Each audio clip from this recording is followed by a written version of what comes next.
So, how are you helping them with their needs at the moment? Then, what are you doing for them? Yeah, sure. So And do you have to do things for them, like, or is it just a case of showing your support?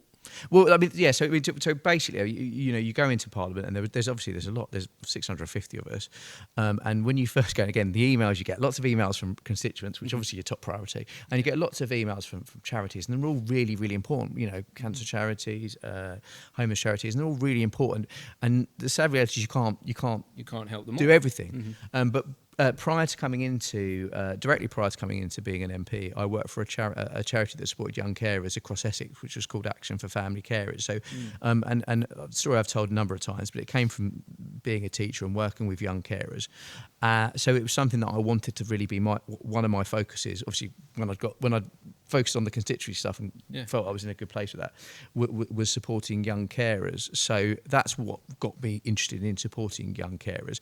I think firstly it is about raising awareness and identification of young carers. I mean, I think there was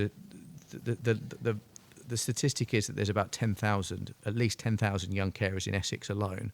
Now, Essex County Council, who are the body that have the statutory duty to support young carers, only support about 3,500. Yeah. So there's a huge number of young carers that either haven't been identified or aren't being supported. So that's the first thing. So I think it's about that identification and that awareness about young carers. Now, I also think there's other things that we can do as well. I used to be a teacher, young boy in my form. I didn't know he was a young carer until I met his parents at parents' evening, and I was horrified. I was like, I can't believe that I wasn't aware of this.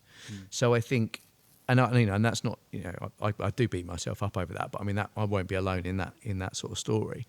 So I think there's something I really want to push, and I've had commitments from the school's minister on this, is that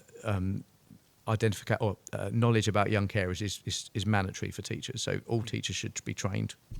Knowing what's going on at home, 'cause Yeah. it's going to affect them Massively, in school. And hugely. my personal experience, my